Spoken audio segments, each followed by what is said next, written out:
Okay, Assalamu alaikum wa rahmatullahi wa barakatuh. Good evening, everyone, or bonsoir. Okay, today our session number 7, we will speak about today the downstream facility. Downstream facility. So let's start with the agenda first with this session. Today, inshallah, we'll speak about the downstream sector as we spoke in the previous sessions about the upstream and midstream. Now we are in the downstream. Downstream mainly is refining and other production and products and distribution. So in the refining today, we will speak about the refining, the distillation towers and columns.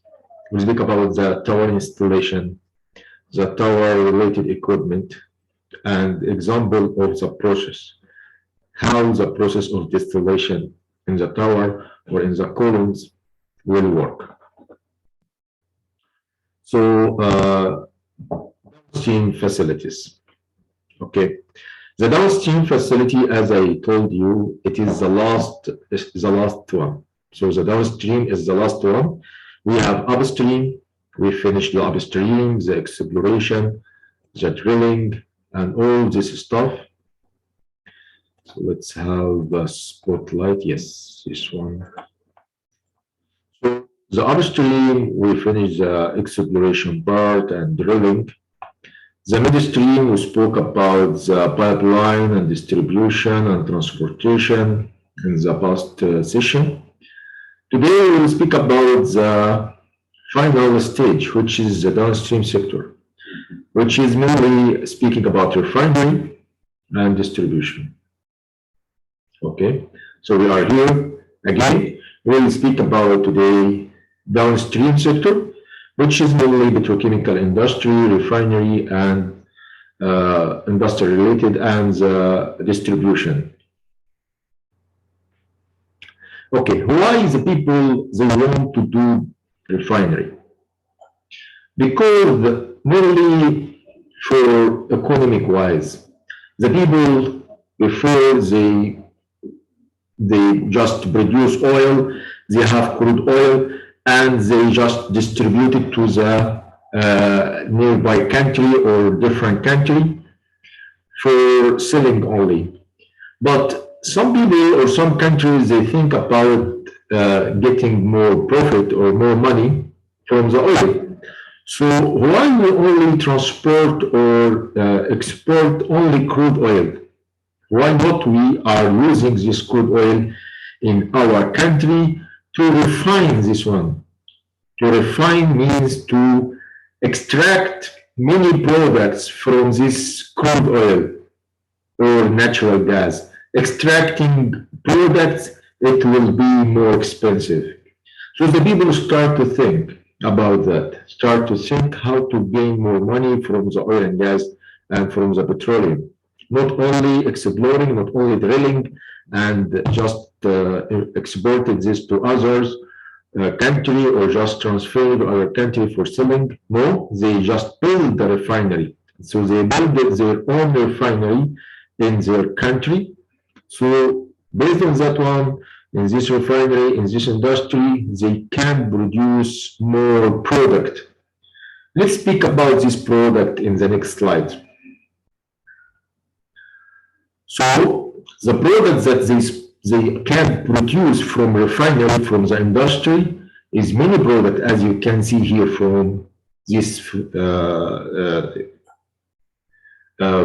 or this example of the column. Actually, they use this tower. They are this tower, and this example of our study today is to study this equipment. This equipment actually in the industry, in the facility, is called tower or column. Because it is vertical, like a tower, and or like a column, and it is very high really, and it can fractionate the crude oil. So if you can see here from this photo, the crude oil will be entered from this side, and it will go through different sector in the tower. and it will be boiled with very high temperature. The temperature it is to 600 degree Celsius. You can see here, the temperature in the bottom is very high and it will be decreased to the top, it reached to 20 degree only. In every sector or in every section of this tower of the column, they can produce different product. For example, the heavy will be on the bottom and the light product will be on the top. Because of what? Because of viscosity and density and the fractionation, the fractions. These products, the crude oil that will be come from the well, these crude oil have many compositions. They need to distillate this crude oil. They need to fractionate. So they increase the temperature, they boil it, they reach to 600 degree. And this boiling point in every sector, every product have its boiling point. If it reached its boiling point, then the product will be produced. So the fractionation decrease in density and boiling point here, and here is a fractionation increase in density and boiling point. So here the density is high, and there in the top the density is low. The density is low. So in the top, we can find gases, for example, because the gases, the vapors always go up. And in the bottom, we can find naphtha. Naphtha that used for roads and roofing, you know the naphtha? This for roading to make the road, the naphtha. So this will be heavy product, naphtha. It will be come from bottom. And the top will be mainly gases. For example, the top we can reach to have LPG, which liquid petroleum gas. We can have petrochemical products. We can have in the middle, or not in the middle, in the top slightly gasoline, which used in car or vehicles. In the middle, mainly you can at the 170 degrees Celsius you can produce kerosene. It is used for jet fuel and for the airplane. Underneath that, we can have diesel. Diesel is used for the trucks, this diesel fuel. Then we have bottom, we can reach to more solid product or more product, more heavier means like lubricants or wax. Then we can heavy fuel oil.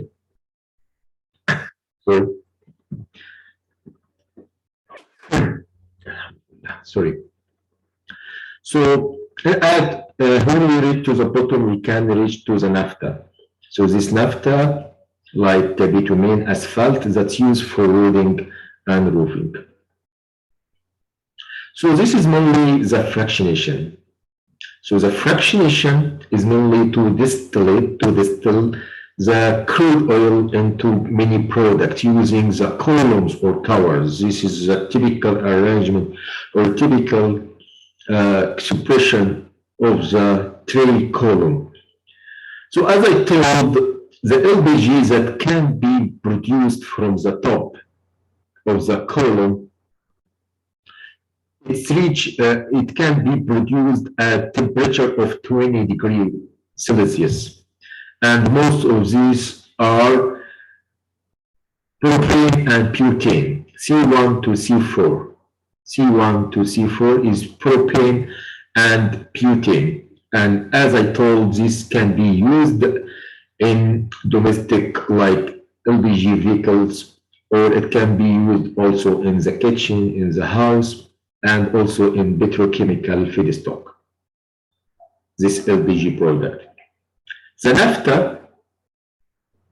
naphtha which can be here. So this naphtha is a fractionation with boiling point between 30 degree and 20. This is naphtha here from C1 to C9. So this is actually used in the refinery for producing additives for high octane gasoline. So also it used as a dilute for transportation, very heavy crude. This also can be used in feedstock to the petrochemical olefins chain and feedstock for many other chemicals and as a solvent in cleaning as well.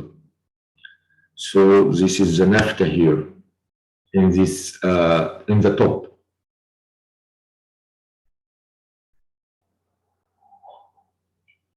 We have gasoline, as I told, the gasoline from C1 to C12, and can be produced at temperature of 120 degrees Celsius. This is, as we told, is used mainly for cars, and for the internal combustion engine, they can use gasoline as well. The kerosene, as I told, from temperature 150 to 275, and this is used for airplane. This is used for airplane. It can be also used, as mentioned here, for lighting, okay, and for heating as well. The diesel oil, it's used for trucks, and it can be produced, the diesel at temperature between 200 Celsius to 350 Celsius, and it's used for trucks, for ships. The heavy vehicles, they use diesel. They use diesel. The trains as well, the ships, the trucks, the heavy car. Okay. So mainly, this is the process of the distillation, the refinery. The refinery, they use the column, they heat the column. So they used equipment to heat the product, and the feed will come from here. The feed, it means crude oil. And this is the column for distillation. The vapor or gas vapor will come from the top. It will go through condenser. Condenser is for heat transfer. For heat transfer, to have transfer the heat between the cooling and heating the temperature. So in case of any vapor comes from the top, so this vapor, it can be condensed again by using condenser. So it will be become liquid. So after that, the receiver will receive the liquid. So the condenser, the purpose of the condenser is to transfer the phase of the vapor that comes from the top of the tower to liquid. So the liquid here will drop to the receiver, and then the product will come out of the receiver. And also there is another product come out bottom of the column. There is many type of process. You can repeat the same process again and again. So the bottom from the column go again to another column or another tower for more distillation. Then again, the bottom from the second column will go to the third one for more distillation. This is called continuous still distillation process. So the bottom from the first column will go to the second column, and the bottom of the second column will go to the third column, and so on. Okay, and everyone has a typical equipment related. They have a boiler here for heating. They have a condenser here for changing the vapor into liquids. They have a receiver here to receive the liquid, and then they have pump. Definitely, we have to have pump. So everyone will be repeated, typical. They have another way. They can use only column, and then the second column, and then the second column, then the condenser and the receiver will be in the last stage. So the first column or the first step, the vapor will go in the second column. So the vapor will go in the third column, the vapor will go to the first, the vapor from the first will go to the fifth, then the vapor of the fifth will go to the condenser, then to the receiver. This is another process. Then the product will come at the end. The liquid definitely will go from the bottom and the vapor will be from the top. The liquid always from bottom and the vapor from top. Okay. In the engineering, the designers and the engineers, they want to model this tower during the design stage. So the people that they are working in the refinery, how they can build the refinery.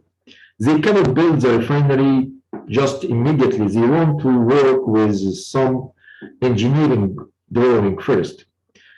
As we study in the engineering, we will implement this in the workplace. We used our engineering methodology, our engineering background. We use our engineering skills.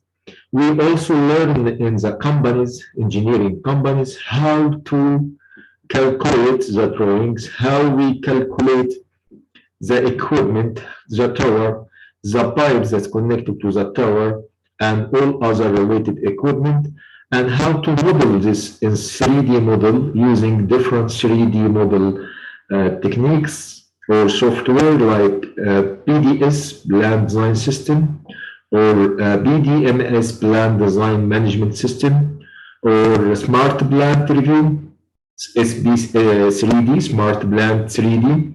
So there is many other 3D tools that the designers used in the engineering company to model this equipment. Why they need to model it? Because they want to avoid any problem during construction. From the modeling, they can see any problem in the design. They can check everything is okay with the distance between the equipment and the other equipment. They can check the interference and the clash between the piping itself and the equipment and the foundation. They can check everything in the model. So it is easy for them to revise and to update and to do rework in the model rather than construction.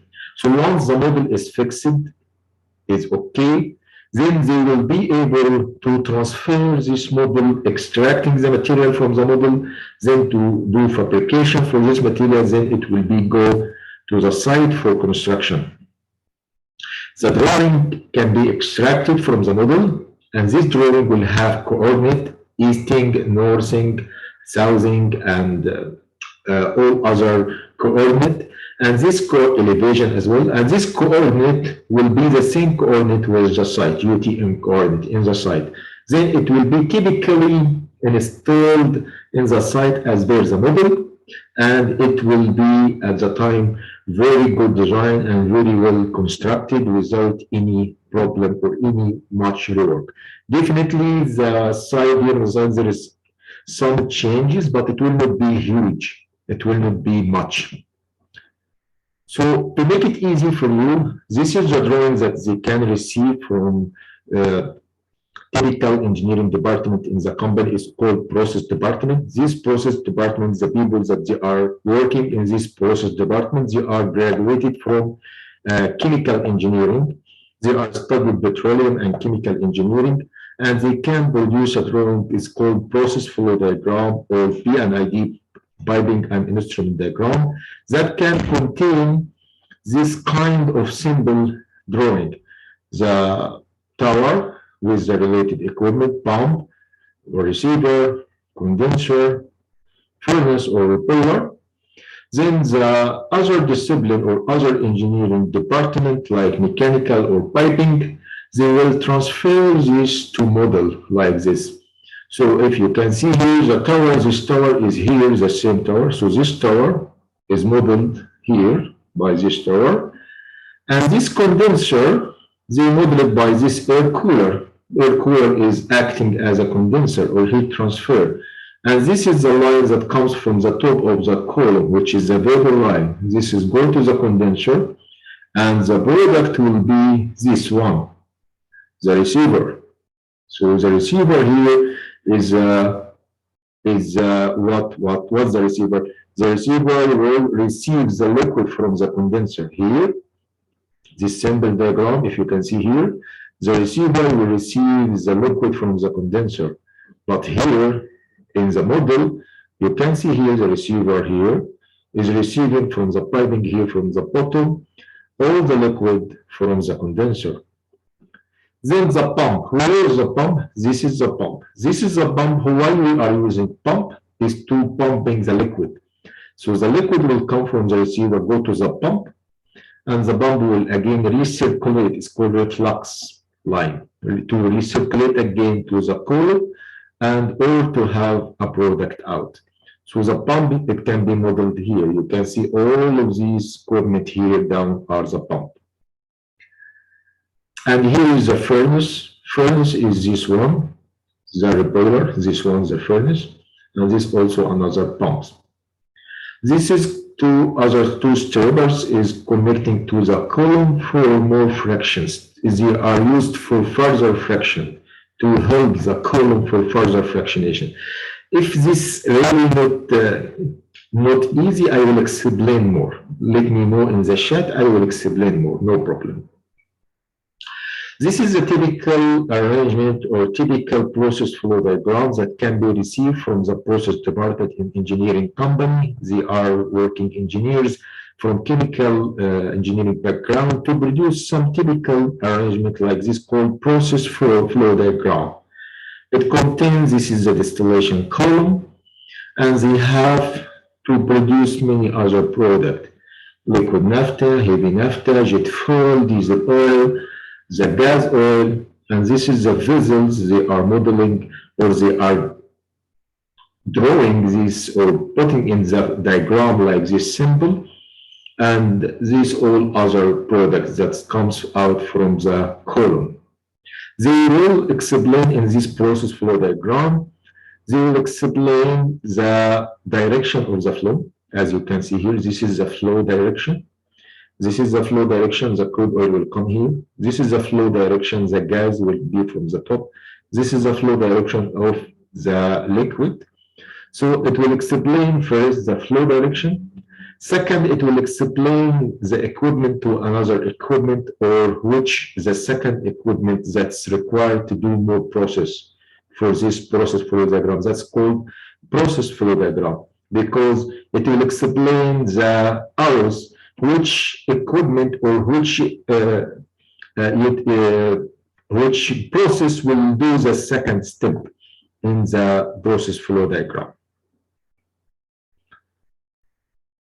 So what is the type of the distillation tower or the column?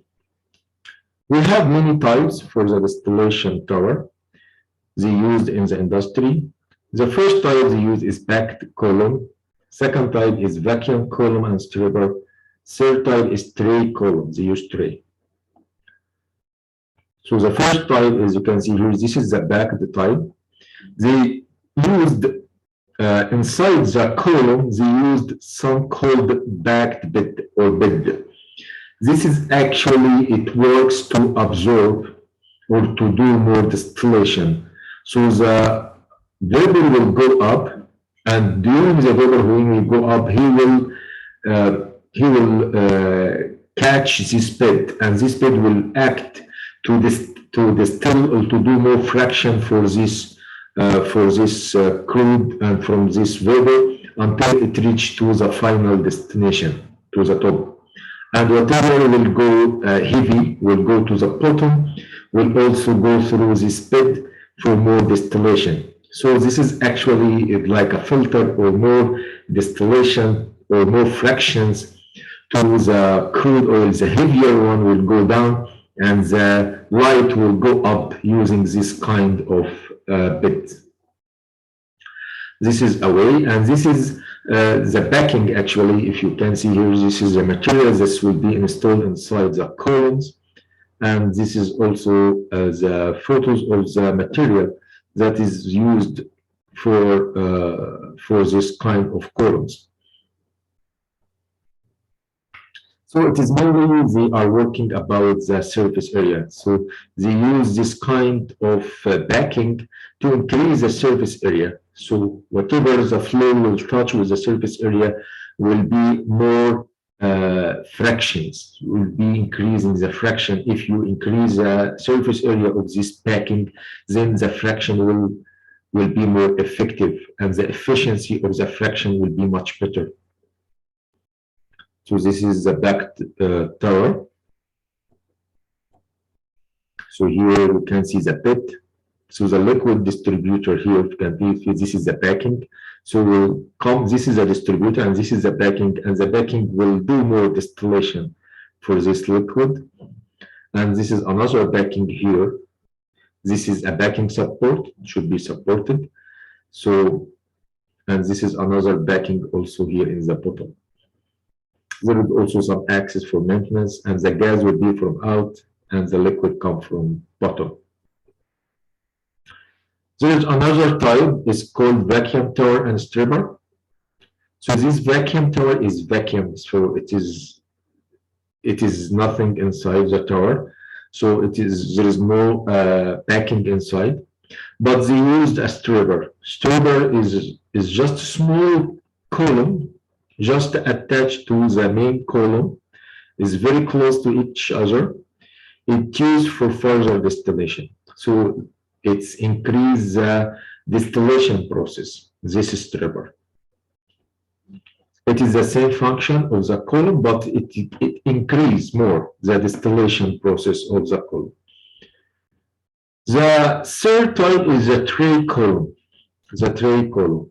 So this also tray column, instead of using backing, they use trays. So this is actually these trays. They have a tray valve and they have some caps and also they have some arranged down comer. Let's have photo of this one. Yeah, this is a vertical photo of the tray column. They used a tray wise. So the vapor, for instance, if the feed come from here, so the vapor will go up. It will go through these downcomers. It's like an opening in the tray, so the vapor will go up like here until it reaches to the top. And this also area is called downcomer. It also allows the liquid to go down. So imagine this is a liquid, it can go also down like this until it reaches to the bottom. So this trays arrangement, it also works as a kind of distillation to allow the vapor to go up and the liquid to go down. Okay, this is called tray type column. This is another photo of tray column.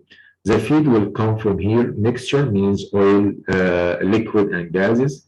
So the liquid by its density will go down by this opening from the downcomer. This is the downcomer opening, will go down.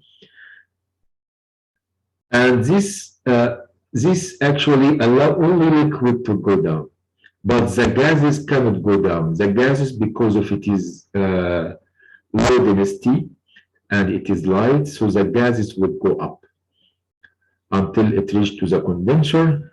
And the condenser is cooling water because it will be very high temperature and we have a cooling water, so it will change the phase of the vapor to liquid. So then it will go to the liquid here. And this is the accumulator or the receiver of the liquid. Then we'll go to the pump, and this pump will have a product here. So the product will come from this pump. The pump also can act as a recycle line or reflux to work again for more distillation, to again repeat the cycle. Repeating the cycle, it helps for more distillation. This is the boiler. It's required to heat the column here, to increase the temperature for more distillation. So heating here, the column is required for the distillation. How they are heating? They are using the steam for heating the this product or this crude oil. This is a photo of the tray valve. This is a photo of the tray. You see how big it is. It is about here, the level is about 44 centimeter. This is also bubble cap tray.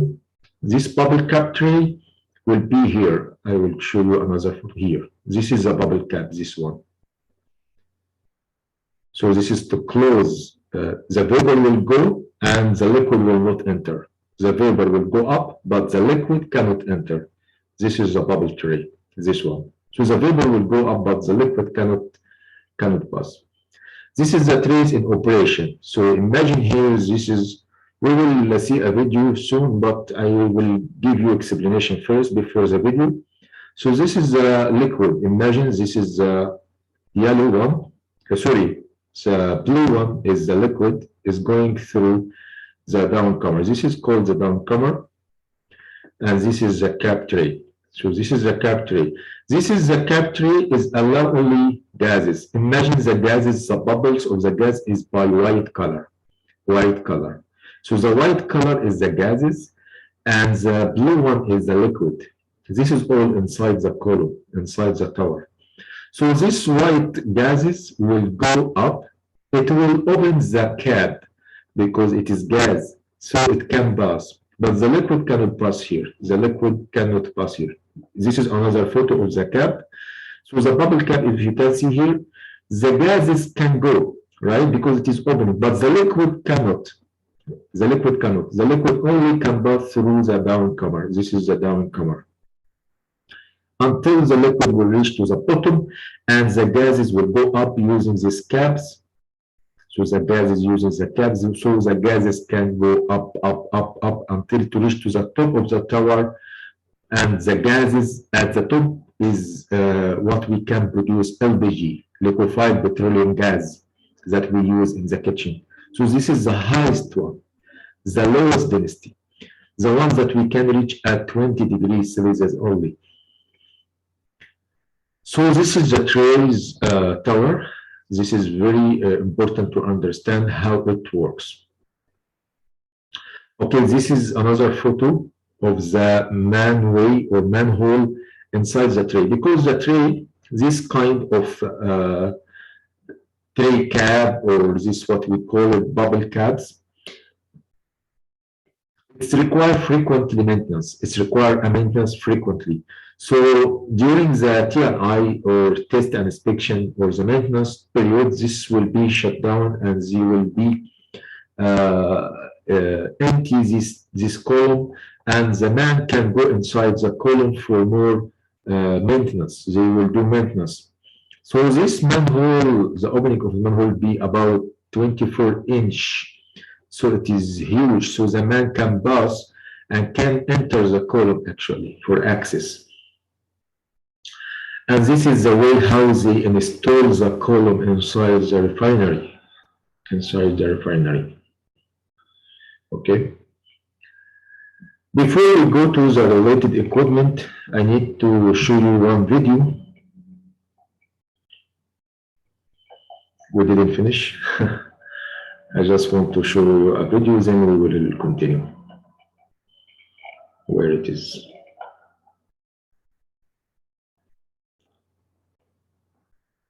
Okay, this is a video.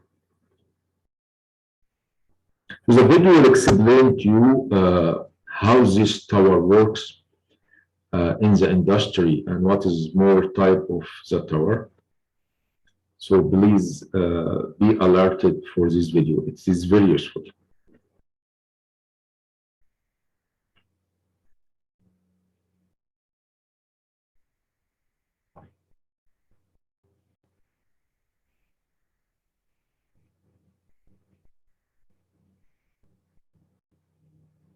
Okay.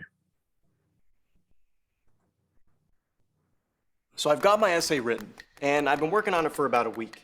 So now I'm going to show you how I use Grammarly to edit. Distillation towers are designed in a variety of ways to meet the demands of particular applications. A distillation tower, or column, can be categorized by the number of products that leave the tower. Two common types of towers that are identified this way are binary towers and multi-draw towers.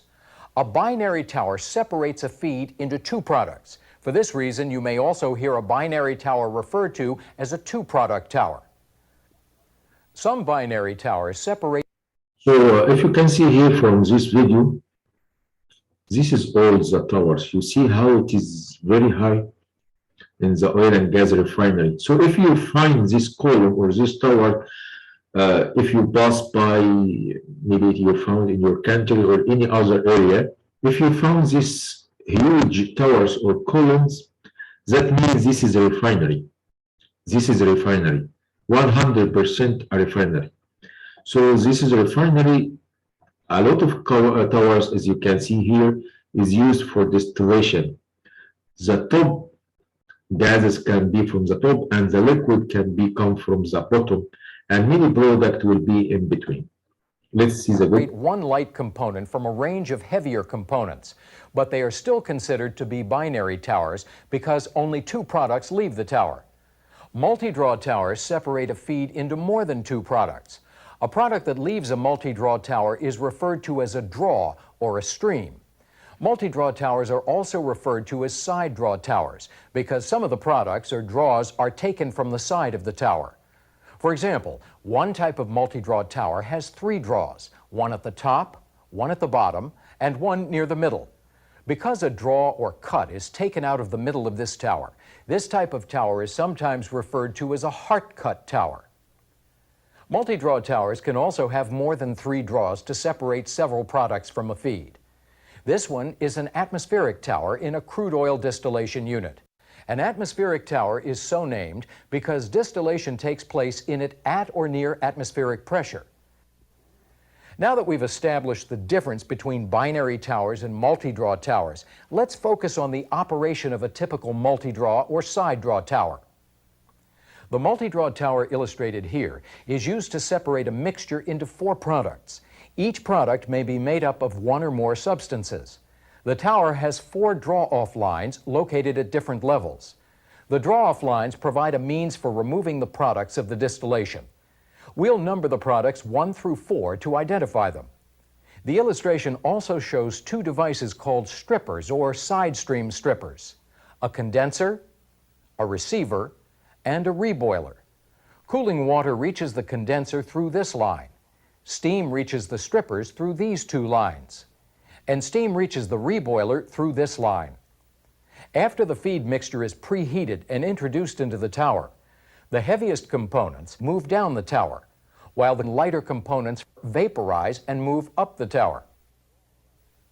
The temperature at each draw-off point is important for the proper separation of the products. For example, the temperature is the highest at the bottom of the tower, where product 1 is drawn off. Here, the temperature is hot enough to vaporize the components that become products 2, 3, and 4, but it is controlled to minimize the amount of product 1 that vaporizes. If we move up the tower to the area where product 2 is drawn off, the temperature is lower than it is at the bottom of the tower. While there may be some overlap of products in this area, the concentration of product 2 is highest in the liquid that is drawn off at this point. If conditions in the tower are controlled properly, the concentration of each product is highest at its respective draw-off point. Let's take a moment to see how draw-off is collected. The liquid in each tray in the tower collects to the height of a weir, which is a dam-like barrier that holds the liquid on the tray at a specific level. If the tray is at a draw-off point, a portion of the liquid is drawn off through a draw-off line. The liquid overflow from each tray is allowed to flow to lower trays through passages called downcomers. This liquid is called internal reflux. This arrangement helps to ensure that any heavier components of the liquid have a chance to travel down to their proper draw-off points. The liquid that is drawn off by each side draw line goes to a side draw stripper. Each stripper is basically a small distillation tower. Its function is to remove or strip off any lighter products from the liquid. Liquid from the tower enters at the side of the stripper. In the stripper, the liquid is heated by steam, which causes any lighter products in the liquid to vaporize. The vapors that are produced are reintroduced into the tower above the tray from which the original liquid was drawn off. The liquid that is left over in the bottom of the stripper is drawn off as a product. The products or cuts obtained from the distillation process are sometimes called fractions. For this reason, distillation towers are sometimes called fractionating towers or fractionators. The physical dimensions of distillation towers may be different. In general, they are most affected by three main factors: the relative volatility of the feed components, the feed rate, and vapor loading. Relative volatility is the relationship between the boiling points of the feed components. Feed components that have a low relative volatility are difficult to separate because their boiling points are close to each other. In order to effectively separate the components of a feed with a low relative volatility, a tower requires a large number of trays, and in order to accommodate those trays, the tower must be fairly tall. The second factor that affects the physical dimensions of a tower is feed rate. Basically, higher feed rates require towers that are larger in diameter. The third factor that affects the dimensions of a tower is vapor loading. Vapor loading refers to the total volume of vapors generated by the reboiler and the vapors produced as a feed enters the tower's flash zone. The flash zone is the section of the tower where the feed enters and some of it vaporizes.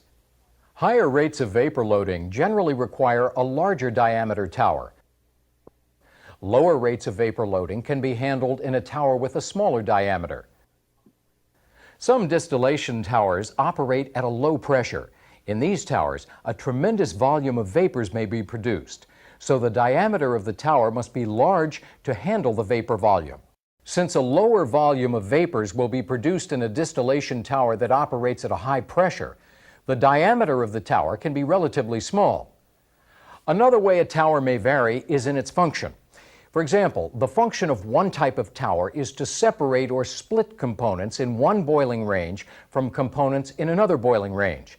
This type of tower can be called a binary tower, a two-product tower, or a splitter tower. For some product specifications, it's necessary to separate light components to control the product's initial boiling point. To meet these specifications, some processes use distillation towers called stabilizers. Another type of tower is called a stripper tower because it strips lighter components out of the products. However, unlike most other distillation systems, a typical stripper tower system does not condense the overhead product into a liquid. Instead, the overhead product remains as a vapor and is sent for further processing. Some towers are named according to the chemical product that is being separated. For example, a tower that separates propane and lighter components from a feed can be called a depropanizer. The overhead product from a depropanizer contains mostly propane and some lighter components. Components that are heavier than propane end up in the bottoms product. Many distillation towers operate at or near atmospheric pressure. There are some distillation towers, however, that are designed to operate at pressures lower than atmospheric. These types of towers are called vacuum towers. Vacuum tower operation is based on the fact that pressure affects the boiling temperature of a liquid. For example, water boils at 212 degrees Fahrenheit at standard atmospheric pressure, which is 14.7 pounds per square inch, or psi, at sea level. If pressure is decreased to 6 psi, water boils at 170 degrees Fahrenheit. When the pressure inside a tower is reduced, liquids are vaporized at lower temperatures. This process is referred to as vacuum distillation. Now, keep in mind that a vacuum tower does not operate under a perfect vacuum. Vacuum distillation simply means that the pressure in the tower is lower than atmospheric pressure. Vacuum distillation is used for several reasons. First, one or more components in some liquid mixtures may decompose or be damaged at high temperatures. If such a mixture is distilled at high temperatures, an unwanted product may result. A second reason for using vacuum distillation is that running a tower at high temperatures requires more energy or fuel. Operating a tower at lower pressures allows the distillation process to be accomplished at lower temperatures, which requires less energy. A third reason for using vacuum distillation is that a tower that's designed to operate under vacuum, and therefore at a lower temperature, can be constructed of materials that do not have to be specially made for high temperature operation. Structurally, there are two basic differences between a vacuum tower and a tower that operates at atmospheric pressure. We can use this illustration of a vacuum tower system to see what the differences are. For example, a vacuum tower is usually larger in diameter than an atmospheric tower, and the trays are farther apart. These differences are necessary because a vacuum tower generally produces a larger volume of vapors than an atmospheric tower. Another difference is that a vacuum tower has an additional system that creates and maintains a partial vacuum in the tower. The partial vacuum is maintained by either steam jet ejectors or a vacuum pump. These components draw gases out of the tower through the condenser. Azeotropic distillation is a process that is sometimes used with mixtures whose components are difficult to separate. Essentially, an azeotropic mixture behaves as if it were a pure material. The vapor produced by boiling an azeotropic mixture contains the same percentages of components as the original mixture. Even if more heat is applied and all of the mixture vaporizes, the vapor composition remains the same. One way to separate an azeotropic mixture is to use a solvent. The solvent is a substance that, when combined with the azeotropic mixture, allows the separation of components to take place.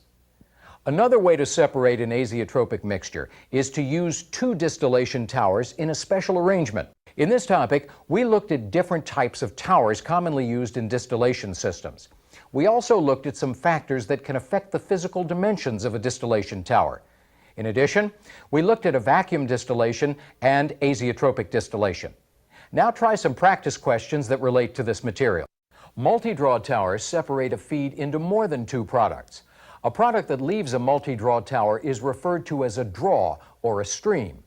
Multi-draw towers are also referred to as side draw towers because some of the products or draws are taken from the side of the tower.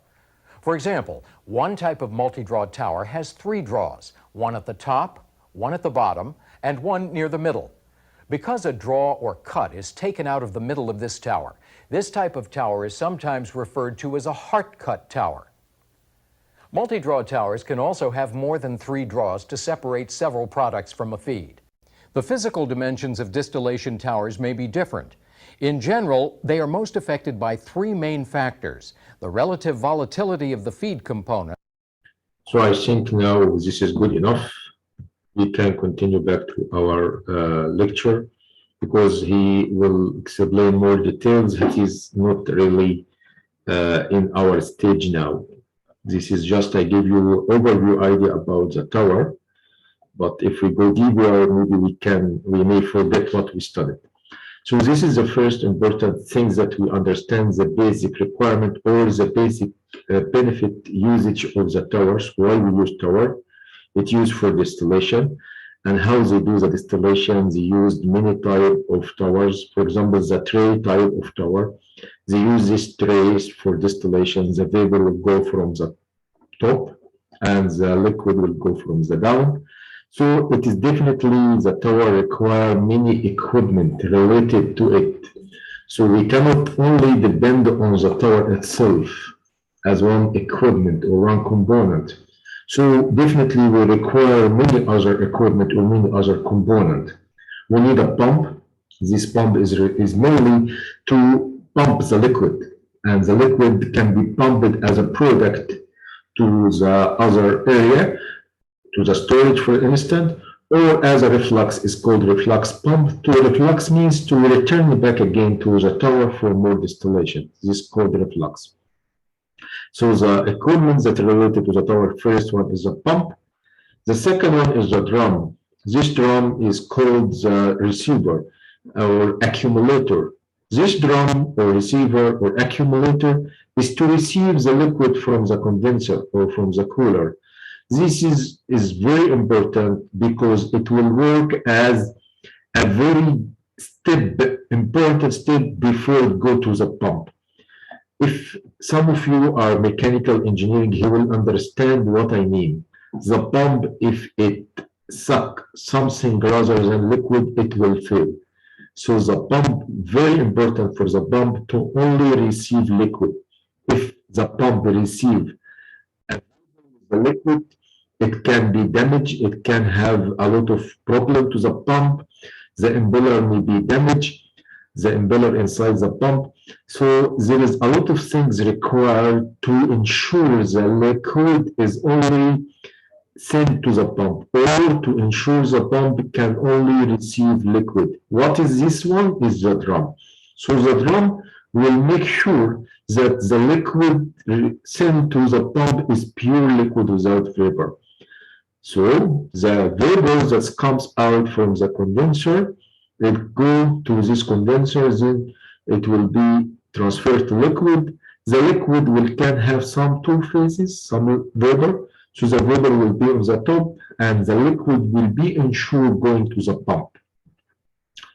The third equipment that is related to the tower is the condenser. The condenser can be cooler or heat exchanger. So the air cooler is common use in the refinery.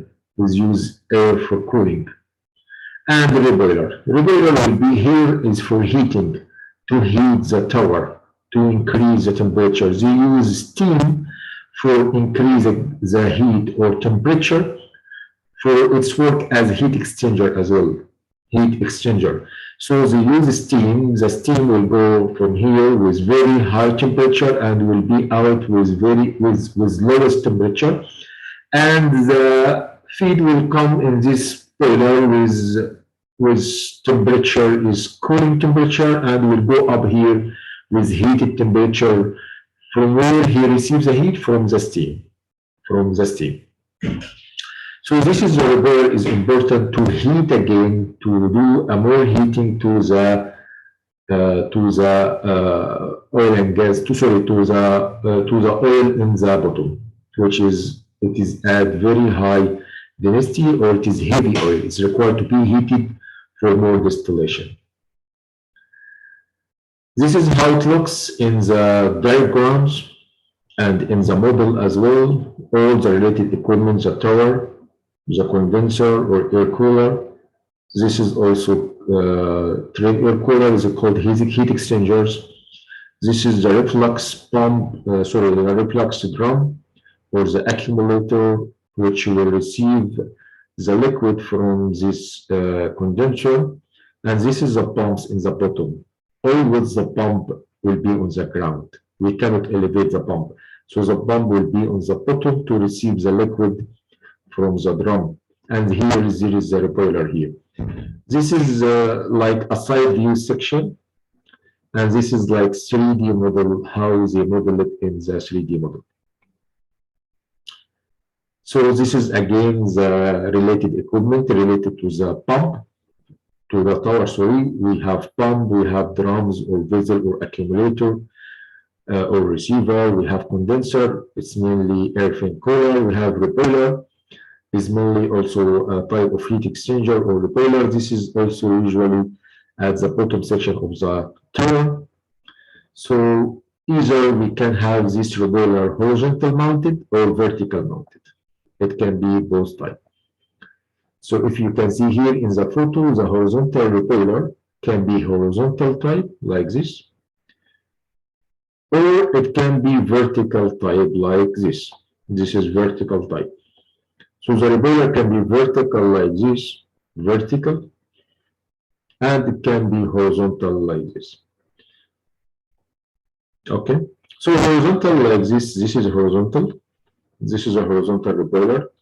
And here you can see the arrangement. Here the steam can be in from this side, and the condensate can be out from that location, and the liquid can be in the feed can be from this area, and the vapor will be out from this area, and the product will be from here. This is called shell and tube reboiler. The vertical reboiler can be with this shape. This is vertical reboiler. Here also how it looks in the diagram. The steam can be entered from here and the condensate will be from there. And the product will be from here and it will be out from this area. Okay, so this is the inlet for the reboiler and this is out for the product. And this is the steam used for heating, to heat this product, this liquid, this heavy liquid. This is how it looks in the industry, in the manufacture, and this is how they install it. This is like support.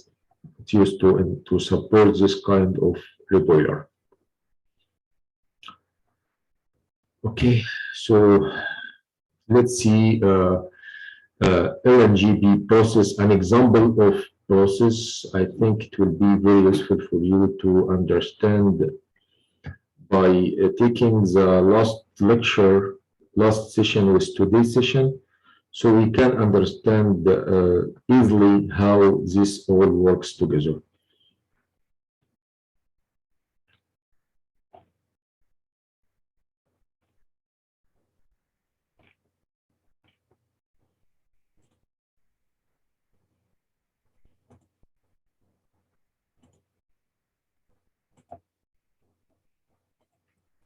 One second, I will open for you this one because, yeah, here we go.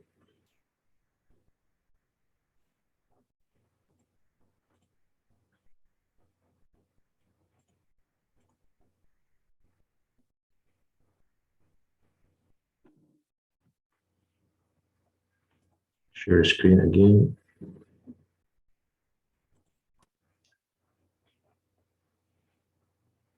Yeah.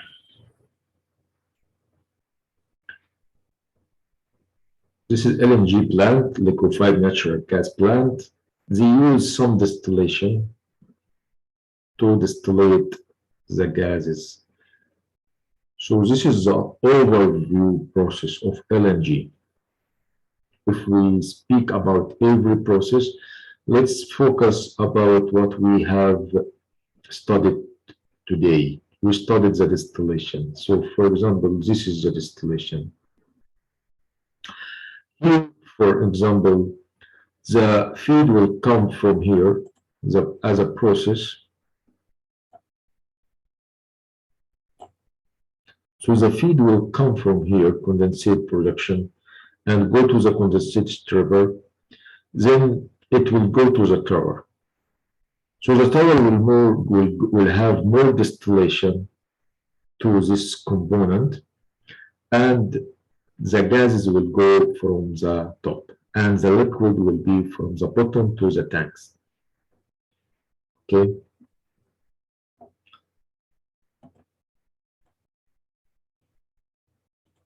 So another photo here. Okay. This is how they are doing liquefaction of natural gas. We studied this in the last session. So the gas here is required to be liquefied at temperature is minus 160 milli or 163 degrees Celsius is required to liquefy the gases to be liquid for easy transportation and easy for storage. This is what we studied last session, if you remember. And this is the condensate that comes from the bottom as we studied. And this is the fraction. This is the fraction here is to do more fraction. The heavier gas component or natural gas liquid should be removed in the fractionation column. So this is a fractionation column as we studied today. They used to what? They used to remove the heavier gas component. So the heavier gas component can be removed from using the fractionation column. Why they need to do that? To meet the sales specification for liquid, for natural gas. After separation, there are further fractionation into products such as propane and butane. So it's known collectively as LPG. So the LPG here, this product, LPG, come from here. It can be also, LPG can be further fractionated into propane and butane. So this LPG can go again to another column for more fractionation. We can go to another column called debutanizer, for example, to produce butane. And another column, deprotonizer, to produce propane. Okay. I use this simple diagram to show how the cycle overall required for the oil and gas industry, from the reservoir here, from the well, until you reach the second here. This is the production well. This is all what we studied in the upstream. Then go to the midstream, the pipeline. This is the pipeline that we studied in the previous session. So using the slug culture to separate natural gas from condensate and mercury and water. Then you have some inlet facility in the downstream sector to separate further the gases from the liquid. So the gases, they are heated from the slug culture to the separator in the terminal. This is actually, they will do more separation for the gases, and the light oil will be sent to another separator. There is also another pre-treatment. This pre-treatment facility is used for three reasons: to remove CO2, or to remove water, or to remove mercury. For CO2, this is the first step, removing CO2 by putting CO2 absorber inside the column. So they put CO2 absorber inside the column to remove CO2. Dehydration, they use something called molecular self dryer. This is they put inside the column to remove the water, by using this dryer. And the mercury, they use something called mercury absorber. They absorb the mercury and they use it to remove the mercury from the gas until you reach in this pre-treatment cycle to a pure gases, and also another one for CO2 stripper. This is also removing of CO2. So this is pre-treatment facility is used to actually remove CO2, remove water, remove mercury from the gas. So it will be at the end pure gas. It can be after that liquefied. So fractionation first. Then after fractionation, the LPG will be from the bottom and the natural gas will be pure, then it can be liquefied. So they cannot liquefy the gas which has some mercury or CO2 or water. They have to remove everything first, the gases, the CO2, the water, the mercury, then they can start liquefy the natural gas to be liquid. So after that, they can easily transport. They can easily transport the LNG, they can store it, and they can easily transport to a different country, to a different area. It can transport liquid, but gases, it is really hard to transport. So after that, they can have, okay, we studied this one and this one. So after that, then they can again transfer the phase of the liquid to gas for easy usage inside the facilities, inside the house, inside the home, for everyone useful. So we finished so far, dear brothers. Please let me know if you have any questions so far before we close our session today.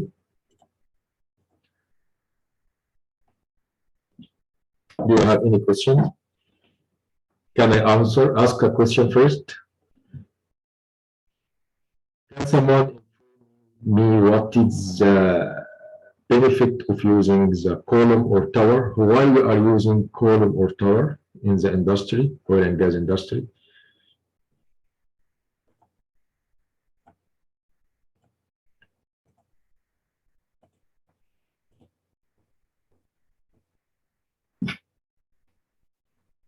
Okay, Amadou, can you answer this question? Why we are using towers in the oil and gas industry?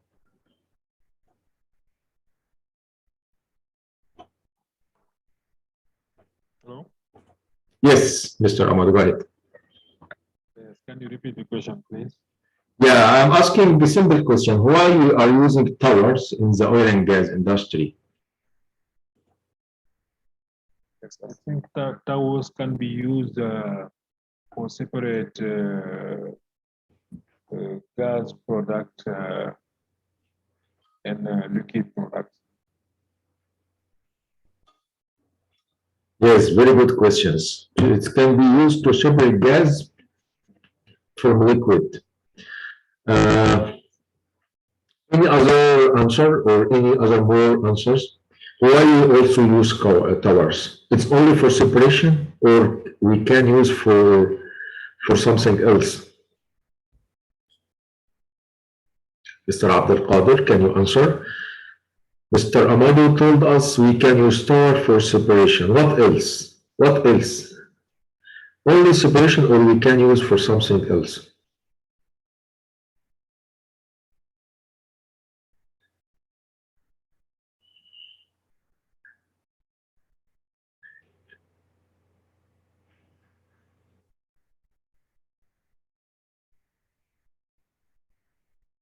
Yes.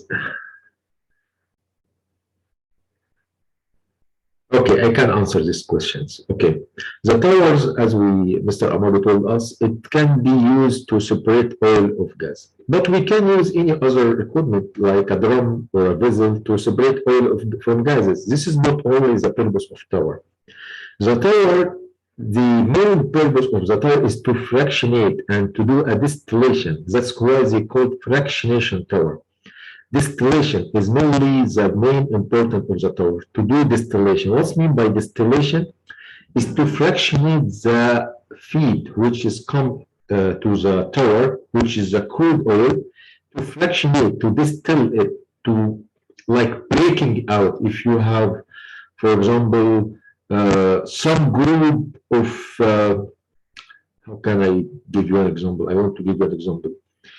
You have very huge mixture, and this mixture you want to separate many products, not only gas from liquid. No, you have many layers, many products. You want to have the gasoline, the diesel, the naphtha, the kerosene, the LPG. You have many inside only one, which is crude oil.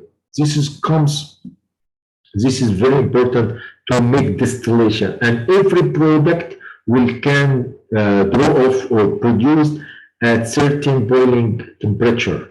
So this temperature in the tower is mainly for certain product. Every product has its boiling temperature, can be draw off or produced at certain temperature.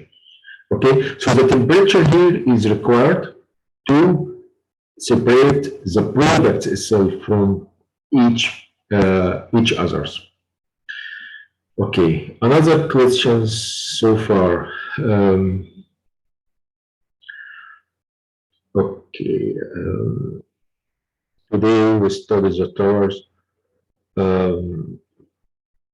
Can someone inform me what is the other equipment that is related to the tower? The other equipment. So the tower itself as a column cannot be alone, right? We need other related equipment to work with the tower. Can someone tell me what this equipment, or you can give me only one equipment?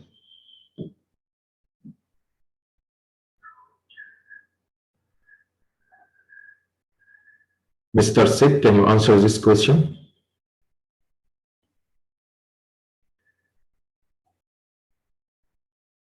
What is the related equipment that is working with the tower that can be help the tower to complete the process, the whole cycle of the tower, of the distillation? Yes, Mr. Abdul Qadir, go ahead. You have pumps, Yes, exactly, correct. And what? drums, And what? condenser, and a reboiler. Condenser and reboiler, perfect. MashaAllah, very good. Thank you. Thanks so much. So yes, as Mr. Abdul Qadir informed us, we have other equipment close to the tower. We have condenser, is mainly to condense the vapor or gases that comes out from the tower to liquid. Pump is to pump the liquid that comes out from the drum or the receiver or accumulator. I have repeater.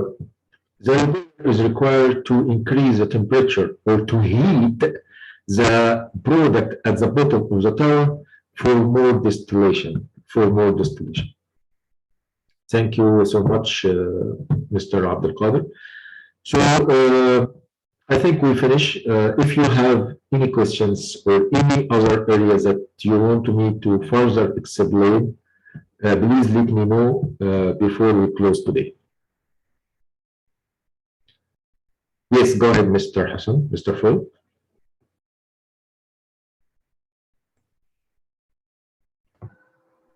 Yes, okay. Can you hear me? Yes. Okay. No, it's just maybe to announce that the next session will not happen on Thursday.